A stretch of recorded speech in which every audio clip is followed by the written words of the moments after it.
కాపుల్లో ఒక నాయకుడు ఎందుకు నిలబడలేకపోతున్నాడా అని నేను అనుకున్నాను. అసలు కాపుల్లో ఎప్పటికైనా రంగా కన్నా ఎక్కువ పేరు తెచ్చుకునే ఒక నాయకుడు నిలబడతాడా అని చెప్పి ఎదురు చూస్తున్నాను. ఇలాంటి టైంలో ముద్రగడ పద్మనాభం గారు తిరిగి మళ్ళీ రీ ఎంట్రీ చేయడం రాజకీయాల్లో చాలా చాలా మందికి హ్యాపీ అనిపించింది.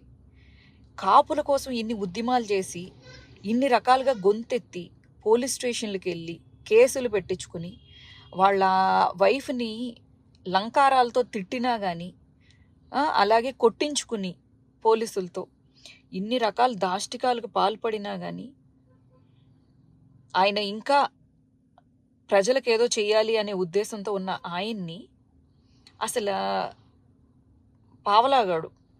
అమ్మాయిలంటే పాప్‌కార్న్‌లు.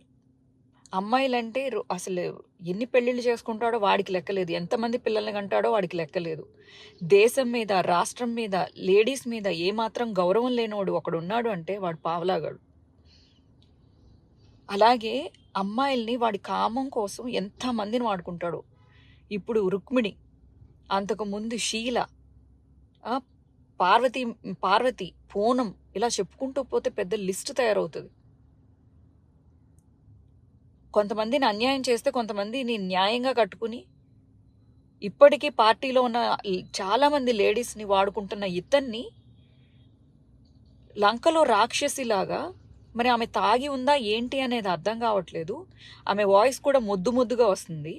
ముద్రగడ పద్మనాభం గారి అమ్మాయి, ఏంటి తల్లి నువ్వు ఆడపిల్లల్ని అసలు ఆ రాక్షసుడు అలా వాడుకునే వాడిని ఏ ఆడది కూడా వాడిని వెనకేసుకురాదు. వాడికి ఓటేయాలని మాట్లాడదు. కులపిచ్చెక్కిందా, లేకపోతే వాడుకున్న మదపిచ్చి నచ్చిందా, లేకపోతే ఏ విధంగా నీకు వాడు నచ్చాడు అనేది నాకు తెలియట్లేదు. వాడిని వెనకేసుకుంటూ వచ్చి వాడికి ఓట్లేయాలని చెప్పి మాట్లాడుతున్నావే.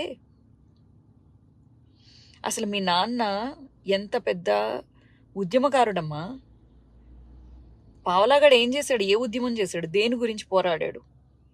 హైదరాబాద్లో కూర్చుని వాడు సినిమాలు చేసుకోవడం తప్ప వాడు ప్రజలకు చేసిన ఒక చిన్న పని చెప్పు నాకు.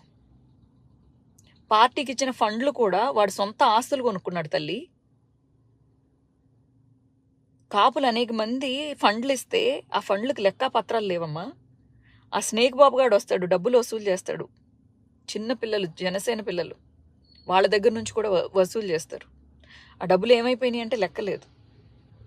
ఈరోజు మీ నాన్నకి చెడ్డ పేరు తీసుకురావడానికి నువ్వు కూడా తయారయ్యావమ్మా.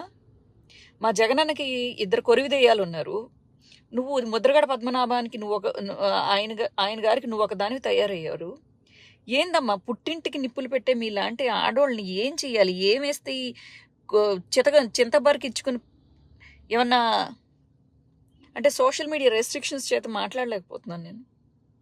మనుషుల, పశువుల, గడ్డి తింటున్నారా, అన్నం తింటున్నారా, పియ్య తింటున్నారా? ఇప్పుడు జగనన్న ఇంత కష్టపడి పనిచేస్తుంటే వాళ్ళ ఇంట్లో 2 ఇలా తయారయ్యారు. మీ నాన్న ముద్రగడ గారు అంత మంచి పేరు తెచ్చుకుని ఇన్ని రోజుల కష్టానికి, ఇన్ని సంవత్సరాలు కష్టపడితే ఈరోజు నీ రూపంలో వచ్చి ఆయన పరువు, ఆయన మానం, అభిమానం అన్నీ తీసేస్తున్నావు. నువ్వేం చేసావు? పోనీ నువ్వు పిలుపునిస్తున్నానని చెప్పావు కదా. ముద్రగడ పద్మనాభం గారంటే ఇంత కష్టపడి ఇన్ని మాటలు అనిపించుకుని ఇన్నిసార్లు జైలుకి వెళ్ళి ఇంత చేశారు కాపుల కోసం. నువ్వేం చేసావు? నీ మాట వినడానికి పిలుపునిస్తున్నా అని చెప్పేసి పెద్ద మాట్లాడుతున్నావు. తాగున్నావా? మైకంలో ఉన్నావా? లేకపోతే వేరే ఎవరిదైనా చెప్తే ఆ మైకంలో ఉన్నావా? ముద్రగడ పద్మనాభం గారికి ఇలాంటి కూతురా? ఇలాంటి కూతుర్లు బతుకుంటే ఏంటండి? లేకపోయినా ఒకటే. అసలు నాకైతే అర్థమయ్యేది అదే. ప్రతి ఇంట్లోనూ ఇలాంటి కలుపు మొక్క ఒకటి వస్తుంది రాజకీయ నాయకులు, ముఖ్యమైన రాజకీయ నాయకులు ఇళ్లల్లో. అంటే డబ్బులు ఇస్తే లొంగిపోతున్నారో, ఆస్తుల కోసం లొంగిపోతున్నారో, బెదిరిస్తే లొంగిపోతున్నారో కూడా నాకు అర్థం కావట్లేదు.